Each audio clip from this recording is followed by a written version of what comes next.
regaló el coche a Estados Unidos. Creo que Henry Ford puede haber sido el hombre más influyente del siglo XX. Se creó enemigos acérrimos. Era una persona desagradable. Creía en el trabajo duro. Y exigía trabajo duro. Para trabajar en la Ford tenías que olvidarte de tu dignidad, tu humanidad. Recibió elogios de todo el mundo, desde el presidente Herbert Hoover hasta del enemigo público número uno John Dillinger. Fue un hombre que cambió nuestro estilo de vida. Fue un mito estadounidense que nos dio la producción en cadena, el modelo T, el V8 y los atascos de tráfico. Es por culpa de mi bisabuelo. Henry Ford.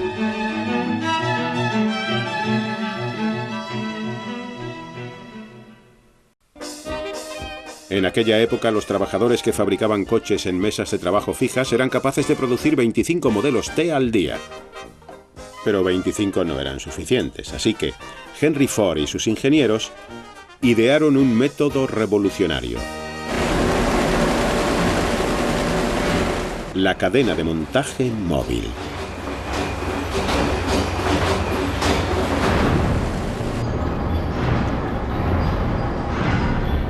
Agosto de 1913. Se pone en movimiento un chasis en la planta de Highland Park de Ford. Se mueve recorriendo una cadena de hombres y piezas cuidadosamente dispuestos. Eficacia máxima. Con el antiguo sistema, un hombre tardaba 12 horas y media en fabricar un modelo T. Con el chasis en marcha, ese tiempo se reducía a más de la mitad. Un año después, solo se tardaría 93 minutos en fabricar un coche. Con una producción cada vez más eficaz, Ford pudo reducir el precio de sus coches en cientos de dólares. La reducción de precios le permitió conseguir lo que siempre había considerado sus dos objetivos en la vida: acercar los placeres del automóvil al mayor número de personas posible y crear más puestos de trabajo bien pagados para los obreros. Pero había un factor de la ecuación que aún no se había considerado. La producción en masa consumía al trabajador. El obrero solo tenía que realizar una única labor cuando la pieza pasaba por su puesto una y otra vez, hora tras hora, día tras día. La repetición infinita pasaba factura. Para trabajar en Ford en aquella época, debías dejar de lado tu dignidad, tu humanidad y tu sentido de ti mismo. No teníamos ningún control sobre las cosas. Estábamos a merced de la Ford Motor Company. Si trabajabas en la cadena, sudabas hasta quedar absolutamente exhausto. Eres una especie de esclavo. Te ibas a la cama por la noche y soñabas con el trabajo. Te pasabas la noche trabajando en sueños. Normalmente, hablar en público dejaba paralizado a Ford, pero en esta ocasión reúne a sus amigos Thomas Edison y Harvey Firestone en un histórico programa de radio para dar su opinión acerca de la depresión.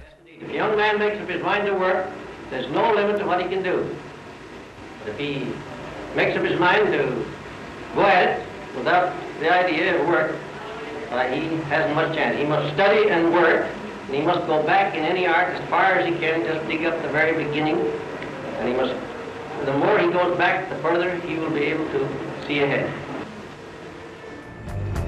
Henry Ford declaró que un hombre medio no realizaba una jornada completa de trabajo a menos que estuviera vigilado y no pudiera evadirse. Dentro de sus plantas lo dispuso todo para que todo el mundo cumpliera con su trabajo. Los supervisores de Ford, muchos de ellos exconvictos y boxeadores, dirigían la planta sirviéndose del miedo y la coacción. Cuando se necesitaba más producción, sencillamente se aceleraba la cadena y que Dios ayudara a aquel trabajador que no era capaz de llevar el ritmo. El trabajo era muy duro. Solía llegar a casa tan cansado que mi mujer tenía que frotarme las manos porque trabajábamos mucho con ellas y me las frotaba con fuerza. Yo me quedaba dormido. Me dormía leyendo el periódico. Era muy joven. ¿Cómo era mi trabajo en Ford? Nunca he estado en el infierno, pero debe de parecérsele mucho. Era como trabajar en el infierno. La violencia, las amenazas, las condiciones laborales y la vigilancia constante por parte de lo que entonces llamaban hombres estrella.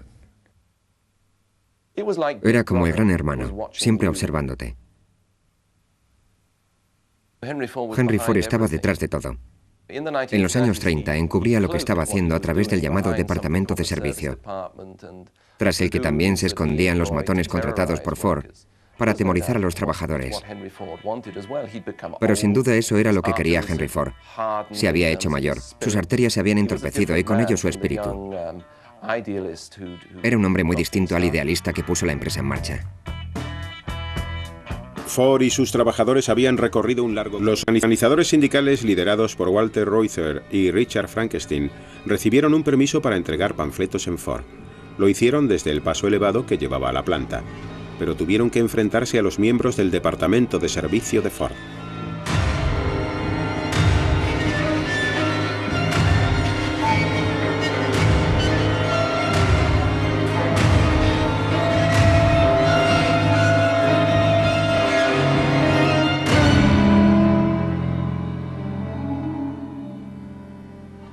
El conflicto a las puertas de la Ford dejó maltrechos a los líderes sindicales, pero no sirvió para conquistar sus reivindicaciones. Hicieron falta 4 años más de tiras y aflojas antes de que por fin estallara una verdadera protesta. El 1 de abril de 1941, Andy Dewar, uno de los trabajadores del laminador, cambió la historia laboral en Ford. Un día, Andy simplemente se cabreó. Tuvo una discusión con el capataz y con una especie de acento irlandés o escocés le dijo: «Me cago en la leche, estoy hasta las narices de tragarme esta mierda, déjeme en paz, voy a hacer huelga, ¿sabéis, chicos?». Miró hacia arriba de las cadenas. «¡Huelga, huelga!». Otro tío empezó a gritar: «¡Huelga, huelga, huelga!». El grito corrió de un departamento a otro del laminador y de repente toda la planta se paró. Allí es donde se llevaba a cabo el acabado del acero y sin él no se podía hacer ni un solo coche. Ford estaba preparándose para una dura batalla cuando su mujer lo sorprendió tomando partido. Clara Ford le exigió que llegara a un acuerdo con el sindicato. Que Clara interfiriera no resultaba nada propio de su carácter, pero esta vez temía que la situación acabara provocando un enorme estallido de violencia, así que amenazó a su marido con abandonarlo si no ponía fin a las hostilidades. Ford llamó a su representante y le dijo que firmara. Eso fue todo. La Ford Motor Company contaba ya con sindicato. En septiembre de 1945 el trono pasó a Henry Ford II. Dejando atrás el activo papel que había desempeñado hasta entonces en la empresa, Henry Ford empezó a desconectar del mundo. Pasó algún tiempo en Greenfield Village y realizó algunas apariciones ocasionales en las recepciones de la empresa. Pero las reservas de energía que lo habían mantenido durante sus 70 se habían agotado. En abril de 1947, Henry Ford apoyó la cabeza en el regazo de su mujer y murió. La causa de la muerte fue un derrame cerebral. Tenía 83 años. Cientos de miles de personas hicieron cola para ver el cuerpo yacente de Henry Ford.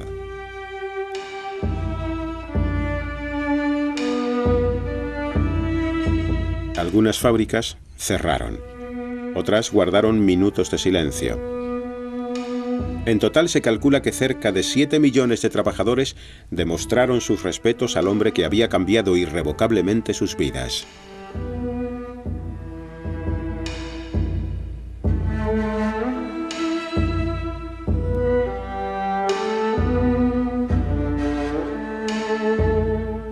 Y en Detroit se hizo un llamamiento a los conductores para que pararan justo en el momento en que el cuerpo del fabricante de coches se introducía en la fosa. Durante ese segundo en que todos los automóviles pararon, Detroit volvió a ser como Henry Ford la había conocido.